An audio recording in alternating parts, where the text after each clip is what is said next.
Parashat Emor, qui est Parashat Hamoadot ou Hamoadim, la Parashat des fêtes. Eh oui, on vient de terminer les fêtes de Pessah, Aharon Shel Pessah.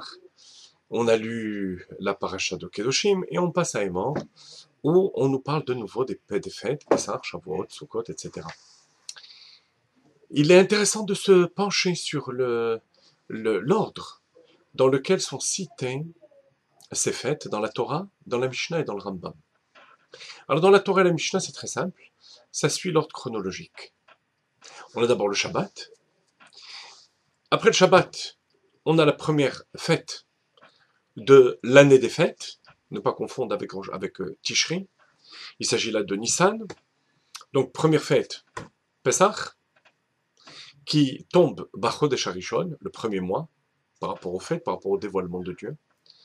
Ensuite, nous avons le sacrifice du Homer, le conte du Homer, Shavuot, et Rosh Hashanah, Kippour, Sukkot. C'est l'ordre, donc chronologique, que suit la Torah.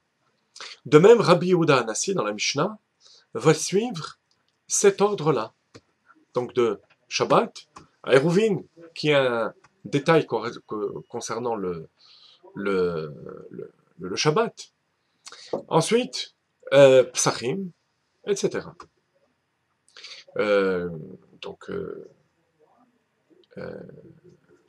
Les différentes fêtes qui sont décrites dans la Mishnah suivent l'ordre chronologique de la Torah.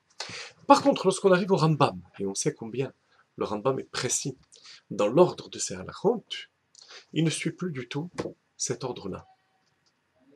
Et cette remarque va être relevée par le Maggid Mishneh, qui est le commentateur principal du Rambam, le Rosh Hashadishim, comme il est appelé, le principal commentateur, Rabbi Vidal dit Touloucha, Rabbi Vidal de Toulouse,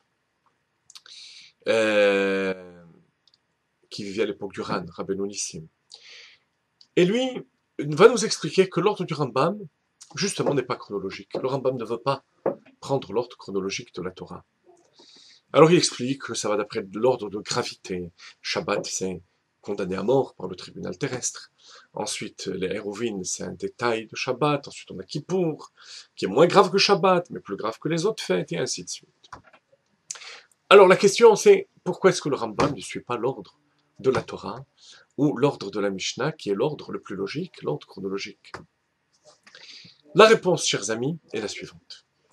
Lorsqu'on parle de fêtes qui sont rattachées, Moadim, rattachées au temps, il y a deux manières de concevoir la notion de fête, ou bien par rapport au temps, c'est comme si il y avait des curseurs dans le calendrier.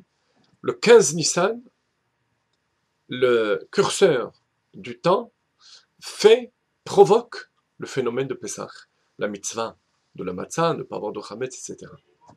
Ça, c'est par rapport au temps. Par rapport à l'homme, par contre, par rapport à l'homme, l'obligation de s'occuper de Pessah, le principe même de Pessah existe toute l'année. L'idée même de Pessah, le concept de Pessah, de la matzah, de l'annulation à Dieu, de l'humilité, de tout ce que représente la matzah et la fête de Pessah, existe toute l'année. Simplement, lorsqu'on arrive au 15 Nissan, ces valeurs doivent se concrétiser par des actes, par des ma'asim. Mais le principe même de Pessah existe toute l'année. La différence entre les deux conceptions de la fête, c'est au niveau de la préparation. Par rapport à la première approche, s'il s'agit uniquement d'un curseur au niveau du temps, on peut dire que tout ce qu'il y a comme préparation avant n'a pas de valeur thoraïque. Puisqu'au niveau thoraïque, Pessah, c'est le 15 Nissan. Avant ça, et après Pessah, la notion de Pessah, le concept, le mot sag en hébreu, de Pessah n'existe pas. Par contre, si on se rapporte à l'homme, à la réalisation humaine et concret de la fête de Pessah. Pessah dure toute l'année. Imaginez-vous quelqu'un qui a des matzot, 3 mois avant Pessah, et qui néglige, qui les jette, qui les détruit, il aura été mevatel une mitzvot assez. Même si on n'est pas encore Pessah, il aura, par son comportement, provoqué l'annulation d'une mitzvah, qui est celle de consommer de la matzah à Pessah. Donc le concept de Pessah, par rapport à l'homme, existe toute l'année. Et c'est ce que le Rambam veut faire ressortir.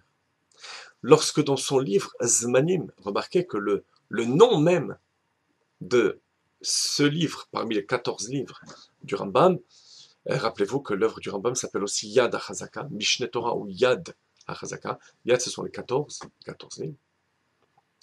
Le nom a beaucoup d'importance. Zmanim, le temps. Mais attention, qu'est-ce que la notion de temps par rapport à ces mitzvot? C'est l'homme qui les accomplit. Et l'homme qui les accomplit a un devoir toute l'année de les accomplir. Même si matériellement ça ne se réalise que le 15 Nissan.